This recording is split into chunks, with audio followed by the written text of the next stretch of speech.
Olá pessoal, meus amigos, minhas amigas, é com grande alegria e satisfação que a gente inicia mais um estudo das obras de Leon Denis, dando continuidade aqui ao estudo do livro O Porquê da Vida. É sempre bom lembrar, publicado no ano de 1885. É um livro maravilhoso que a gente tem tido o prazer de compartilhar aqui com vocês as nossas reflexões, mas sempre fazendo o convite para que façam isso também aí, né, no estudo individual, no estudo em família, para que extraia também, né, do ponto de vista de vocês, baseado no olhar, baseado na experiência, na bagagem, no estilo de cada um, aquilo que Leon Denis tem a nos oferecer. Então hoje nós daremos continuidade ao capítulo 6, capítulo intitulado Justiça e Progresso. E como nós falávamos no estudo anterior, né, da questão da reencarnação vinculada à lei de causa e efeito, e ele vem trabalhar muito essa questão de reencarnação, uma das dúvidas que mais surgem para aqueles que eventualmente não estudaram, né, com profundidade a reencarnação ou não conhecem o espiritismo, ou talvez até entre nós espíritas, pode surgir aquela velha ideia assim: puxa vida, mas por que eu esqueço o passado? Se eu já tive tantas existências, por que eu não reencarno e trago a lembrança de todas elas? Nós não podemos condenar esse tipo de pensamento, de reflexão, mas é importante a gente observar, então, o que essas questões nos oferecem como oportunidade de reflexão, de questionamento, de apontamentos importantes na doutrina espírita. E aí Leon Denis vai colocar, mesmo em forma de perguntas, dizendo assim: mas dirá você, se outras vidas precederam o nascimento, por que delas perdemos a lembrança? Como poderíamos expiar com proveito quando as faltas são esquecidas? Olha, 2 pontos, hein? Isso que eu falei, por que eu não lembro, já que eu vivi outras existências, e a outra, né? Se eu não lembro o que gerou a expiação do momento, como é que eu posso aproveitar isso? Como é que eu posso aproveitar bem, né, aquilo que é consequência de um erro ocasionado no passado? E aí Denis vai responder, de maneira muito, eu digo, objetiva, questões complexas. É claro que ele traz aqui algumas reflexões, e a gente poderia trazer várias outras. Mas diz ele, a lembrança não seria uma pesada bola presa aos nossos pés? Aqui ele faz uma referência ao tipo de prisão, antigamente, não sei se isso é usado ainda hoje. A gente vê muito isso em filmes, desenhos animados, né? De que a pessoa ficava presa ali com uma corrente amarrada a uma bola pesada que a impedia de fugir da prisão. Então ele fala, né? Ele compara que a lembrança seria comparado a isso, a um peso que a gente deveria carregar ao longo da vida. E será que carregar esse peso nos faria bem? Penosamente saídos das idades de furor e de bestialidade, como deve ter sido esse passado de cada um de nós. É o que eu já falei aqui em alguns momentos. Se a gente olha para a história da humanidade, a gente percebe que ela não é marcada assim de momentos tão pacíficos, tão fraternos e solidários. São regimes ditatoriais, ditaduras em vários países, em vários lugares do mundo, processos de colonização extremamente violentos e desumanos, guerras, inquisição, enfim. A gente olha para trás aqui e fala, meu Deus do céu, será que a gente ia querer mesmo lembrar, né, de quem a gente foi no passado? E mais, olha, Denis vai colocar aqui que através das etapas transpostas, quantas lágrimas vertidas, quanto sangue derramado por nossos atos. Conhecemos o ódio e praticamos a injustiça. Que fardo moral seria esta longa perspectiva de faltas para espíritos ainda débeis e vacilantes? Olha, isso aqui é importante a gente dizer, porque um dos detalhes que a gente tem mais dificuldade e um dos motivos que mais lotam os consultórios de psicólogos, psiquiatras, é a dificuldade da gente lidar com a culpa desta encarnação. A gente comete um erro na adolescência, na fase adulta mesmo, e mesmo que ninguém saiba o que é que a gente fez no verão passado. Mas a gente saber daquilo já nos causa um desconforto e muitas vezes nos causa transtornos. A gente fica doente por conta do que a gente lembra desta encarnação.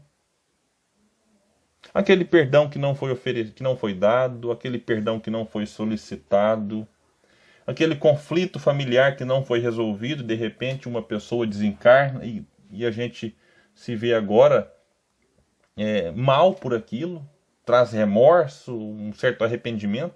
O arrependimento é bom, a culpa numa certa dose faz bem. Quem não sente culpa de jeito nenhum é um psicopata, não tem empatia, não tem sentimento, não demonstra sentimento.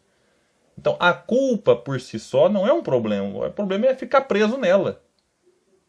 E se a gente já tem tanta dificuldade em lidar com as culpas desta encarnação, imagine lidar com as culpas desta e das outras. Repito, sabendo que no passado a chance de ter sido uma pessoa maravilhosa é muito pouca. Até porque se a gente não é uma pessoa maravilhosamente evoluída agora, por que seria mais antes, se a lei é de progresso? Ou seja, estamos na nossa melhor versão. Mesmo não sabendo o que eu fui antes, eu tenho uma certeza, eu era pior do que eu sou agora. E se eu não consigo lidar com os erros desta versão, William Jacob, como é que eu vou lidar com os erros da versão anterior? É complicado. Então, a gente fala isso e muita gente pensa que é da boca para fora, mas o esquecimento é uma bênção. E tem outro motivo que Denis vai trazer. Que a lembrança de nosso próprio passado não estaria ligada de maneira íntima às lembranças do passado dos outros? Porque se eu lembro o que eu fui, eu vou lembrar o que eu fiz para os outros. E eu vou ver que esses outros estão, às vezes, próximos de mim. Ou eu vou lembrar o que os outros me fizeram em outras encarnações.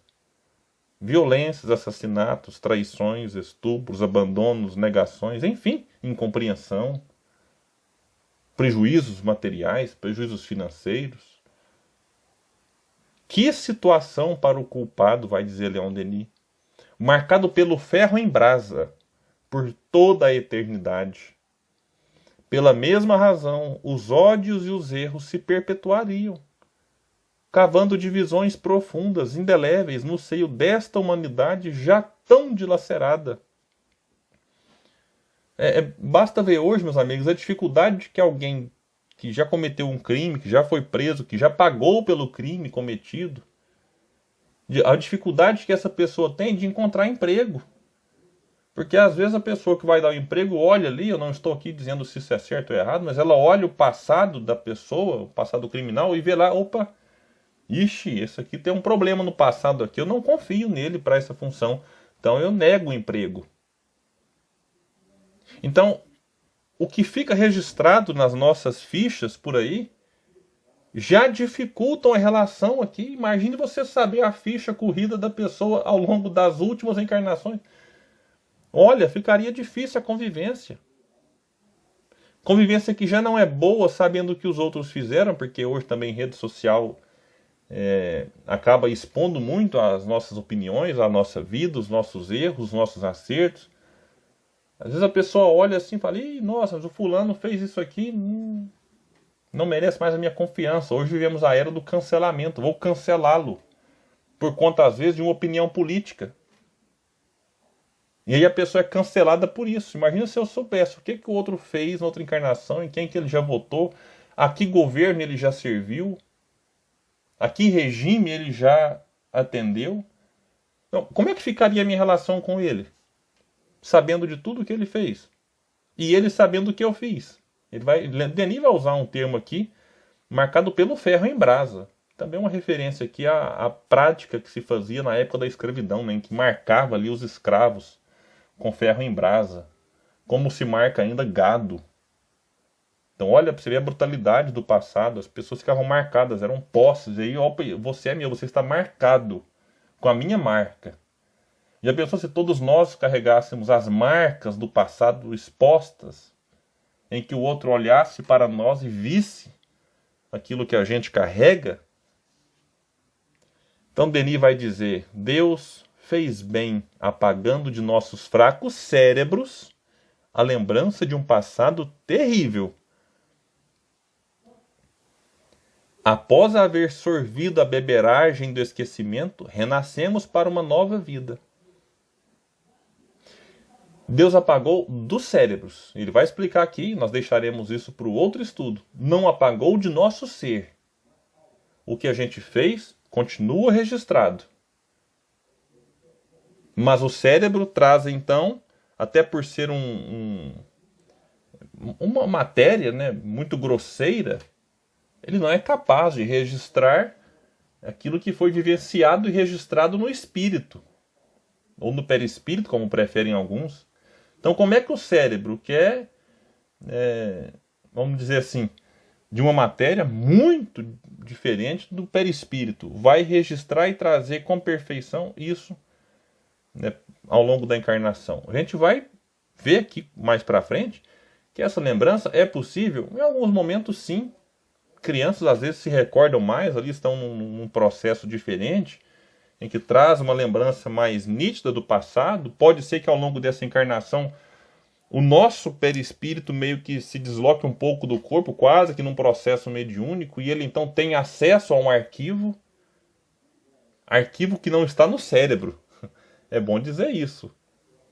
Quando essas crianças se lembram, quando um adulto, como naquele filme maravilhoso que eu recomendo, Minha Vida na Outra Vida, quando aquela mulher tem acesso, ela está num processo ali de hipnose, em que o seu perispírito passa por um transe praticamente. A pessoa passa por um transe, o seu perispírito tem condição então de acessar uma informação que estava oculta ao cérebro. Então o cérebro não tem acesso ao que nós fomos. Quem acessa tudo isso é o próprio espírito. Então é isso, mas o intuito do estudo de hoje é dizer que o esquecimento é, de fato, uma bênção. Lembrar do que nós fomos, e do que nós fizemos, e do que os outros, eventualmente, nos fizeram, não faria bem para as relações humanas. Nós não suportaríamos tudo isso. Então que a gente possa agradecer a Deus, até por essa proteção maravilhosa que Ele nos traz, que é o esquecimento do passado. Que Jesus nos abençoe, nos inspire e até o próximo estudo das obras de Leon Denis.